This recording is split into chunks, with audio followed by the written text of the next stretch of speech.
Hi friends, कसे आहात सगळे? मी आहे जयश्री आणि महा एक्झाम्स यूट्यूब चॅनलवर तुमचं पुन्हा एकदा खूप खूप मनापासून स्वागत.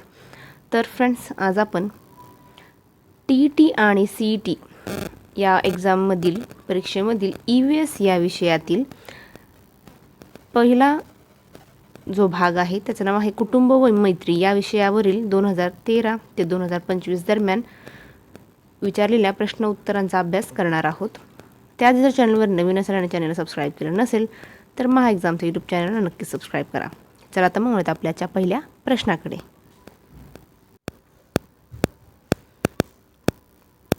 तर पहिला प्रश्न पाहूया. प्रश्न आहे, एकत्र कुटुंबाचा मुख्य फायदा कोणता? हा प्रश्न TET 2013 मध्ये विचारला होता. उत्तर आहे, आर्थिक व भावनिक सुरक्षितता मिळते व कामे वाटली जातात. पुढचा प्रश्न CTET 2014 मध्ये विचारला होता. प्रश्न आहे, मामा हे नाते कोणते? तर आईचा भाऊ म्हणजे मामा. पुढचा प्रश्न पाहूया. हा प्रश्न TET 2015 मध्ये विचारला होता. प्रश्न आहे, NCF 2005 नुसार इयत्ता पहिली व दुसरीसाठी EVSचा अभ्यासक्रम कसा असावा? तर उत्तर आहे, परिसर अभ्यास म्हणून एकात्मिक स्वरूपात तसेच विषयात विभागणी न करता. पुढचा प्रश्न, हा प्रश्न CTET 2015 मध्ये विचारण्यात आलेला होता. प्रश्न आहे, आत्या कोणाला म्हणतात? उत्तर आहे, वडिलांच्या बहिणीला आत्या म्हणतात. पुढचा प्रश्न आहे, TET 2014 मध्ये विचारला होता. प्रश्न पाहूया. पाळीव प्राणी व जंगली प्राणी यांच्यातील फरक कोणता? मुख्य फरक कोणता? तर उत्तर आहे, पाळीव प्राणी माणसांसोबत राहतात तर जंगली प्राणी जंगलात स्वतंत्रपणे राहतात. पुढचा प्रश्न TET 2016 मध्ये विचारला होता. प्रश्न आहे, कुटुंब वृक्ष काढण्याचा शैक्षणिक उद्देश काय? तो उत्तर आहे, मुलांना नातेसंबंध, पिढ्या व स्वतःची ओळख समजावी म्हणून. पुढचा प्रश्न पाहूया. CTET 2017 मध्ये विचारला होता. प्रश्न आहे, इयत्ता तिसरीसाठी प्राणी हा घटक शिकवण्यासाठी सर्वोत्तम पद्धती कोणती? तर उत्तर आहे, प्राणी संग्रहालय किंवा गोठ्याला क्षेत्र भेट देऊन प्रत्यक्ष निरीक्षण करणे. पुढचा प्रश्न पाहूया. प्रश्न आहे, हा प्रश्न TET 2018 मध्ये विचारला होता. प्रश्न आहे, चिपको आंदोलन कशाशी संबंधित आहे? तर उत्तर आहे, झाडे तोडण्यापासून वाचविण्यासाठी महिलांनी झाडांना मिठी मारली होती. पुढचा हा प्रश्न CTET 2016 मध्ये विचारला होता. प्रश्न आहे, हम दो हमारे दो या घोषणेचा संबंध कशाशी आहे? तर उत्तर आहे, कुटुंब नियोजन, लहान कुटुंबाचे महत्त्व. कुटुंब नियोजन व लहान कुटुंबाचे महत्त्व. पुढचा प्रश्न TET 2017 मध्ये विचारला होता. प्रश्न आहे, मुलांना गुड टच बॅड टच का शिकवावे? तर उत्तर आहे, लैंगिक शोषणापासून संरक्षण व जागरूकता निर्माण करण्यासाठी.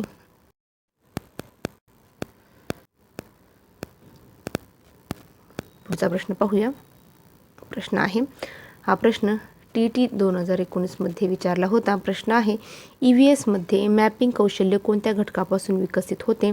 उत्तर आहे, ट्रॅव्हल व शेल्टर, घरापासून शाळेपर्यंतचा नकाशा काढणे. पुढचा प्रश्न TET 2019 मध्ये विचारला होता. प्रश्न आहे, सहजीवनाचे उदाहरण कोणते? उत्तर आहे, मधमाशी व फूल.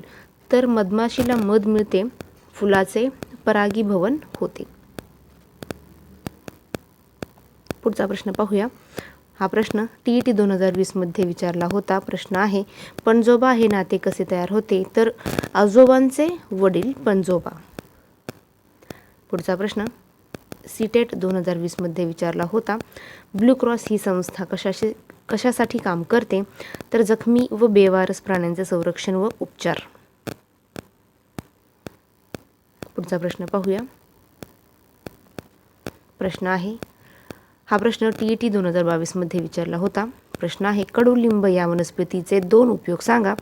तर उत्तर आहे, कीटकनाशक म्हणून, दात घासण्यासाठी आणि औषध म्हणून.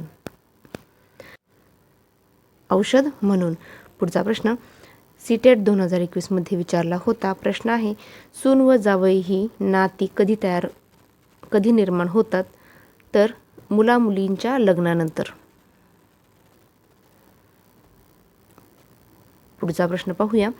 हा प्रश्न TET 2019 विचारला होता. तर प्रश्न आहे, शेकरू हा कोणत्या राज्याचा राज्य प्राणी आहे? उत्तर आहे महाराष्ट्र. पुढचा प्रश्न TET 2022 विचारला होता. प्रश्न आहे, NEP 2020 नुसार इयत्ता 3री ते 5वीसाठी EVSचे स्वरूप काय आहे? उत्तर आहे the world around us, social plus social science एकात्मिकपणे. पुढचा प्रश्न पाहूया. हा प्रश्न CTET 2022 विचारला होता. प्रश्न आहे, साप शेतकऱ्याचा मित्र का मानला जातो? तर उत्तर आहे शेतातील उंदीर व किडे खाऊन पिकांचे संरक्षण करतो. पुढचा प्रश्न TET 2023 विचारण्यात आला होता. प्रश्न आहे, व्यान महोत्सव कधी साजरा करतात व का करतात? तर उत्तर आहे व्यान महोत्सव जुलै महिन्याच्या पहिल्या आठवड्यात साजरा करतात.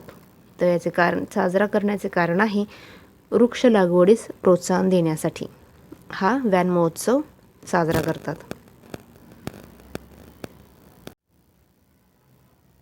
पुढचा प्रश्न पाहूया. प्रश्न आहे, CTET 2023 हा प्रश्न विचारण्यात आलेला होता. प्रश्न आहे, विभक्त कुटुंबाचे एक तोटा सांगा. तर उत्तर आहे आजी आजोबांचे प्रेम व संस्कार मुलांना मिळत नाही. कामाचा ताण एकट्यावर येतो. पुढचा प्रश्न TET 2024 विचारला होता. प्रश्न आहे, घटपर्णी वनस्पतीचे वैशिष्ट्य काय? तर ही वनस्पती ही कीटकभक्षी वनस्पती आहे, कीटकांना पकडून खाते. पुढचा प्रश्न पाहूया. प्रश्न आहे, CTET 2024 विचारला होता. प्रश्न आहे, अंगणवाडी सेविकेचे मुख्य कार्य काय? तर उत्तर आहे 0 ते 6 वयोगटातील बालकांना पोषण आहार, लसीकरण व पूर्व प्राथमिक शिक्षण देणे. पुढचा प्रश्न TET 2022 विचारला होता. प्रश्न आहे, पारंब्या कोणत्या झाडाला असतात? उत्तर आहे वडाच्या झाडाला.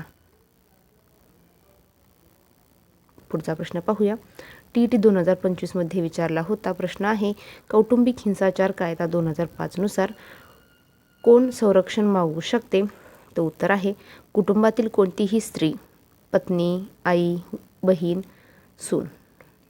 पुढचा प्रश्न CTET 2025 रेशीम किडा कशावर जगतो? उत्तर आहे तुतीच्या पानांवर. पुढचा प्रश्न पाहूया. प्रश्न आहे, एक मूल एक झाड उपक्रमाचा उद्देश काय? तर पर्यावरण रक्षणाची सवय लहानपणापासून लागावी. पुढचा प्रश्न, दत्तक विधान 2015 नुसार दत्तक कोण घेऊ शकते? तर उत्तर आहे विवाहित जोडपे, एकत्र स्त्री पुरुष किंवा 25 वर्षावरील व्यक्ती. पुढचा प्रश्न पाहूया. हा प्रश्न TET 2025 विचारला होता. प्रश्न आहे, गांडूळ शेतकऱ्यांचा मित्र का? तर उत्तर आहे जमीन भुसभुशीत करतो व गांडूळ खत तयार करतो, त्यामुळे पीक चांगले येते. पुढचा प्रश्न CTET सप्टेंबर 2014 विचारला होता. प्रश्न आहे, एकत्र कुटुंब पद्धतीचा मुख्य फायदा कोणता? उत्तर आहे कामाची विभागणी होते व आर्थिक भावनिक आधार मिळतो. पुढचा प्रश्न पाहूया. प्रश्न CTET 2015 विचारला होता. प्रश्न आहे, इयत्ता पहिलीच्या मुलांना नाती ही संकल्पना शिकवण्यासाठी सर्वात योग्य पद्धत कोणती? उत्तर आहे कुटुंबातील सदस्यांचा फोटो वापरून कुटुंब वृक्ष बनवणे. पुढचा प्रश्न CTET फेब्रुवारी 2016 विचारला होता. प्रश्न आहे, पाळीव प्राणी व जंगली प्राणी यांच्यातील मुख्य फरक काय आहे? तर उत्तर आहे पाळीव प्राणी माणसांवर अवलंबून असतात व घरात राहतात, तर जंगली प्राणी स्वतः अन्न मिळवतात व जंगलात राहतात. पुढचा प्रश्न पाहूया. CTET सप्टेंबर 2016 विचारला होता. प्रश्न आहे, सहजीवनाचे योग्य उदाहरण कोणते? तर मधमाशी फुलांचे मध घेते व फुलांचे परागीभवन करते. पुढचा प्रश्न CTET डिसेंबर 2018 विचारला होता. प्रश्न आहे, NCF 2005 नुसार EVS शिकवण्याचा मुख्य उद्देश काय? तर मुलांना त्यांच्या परिसराशी जोडणे व निरीक्षण, वर्गीकरण कौशल्य विकसित करणे.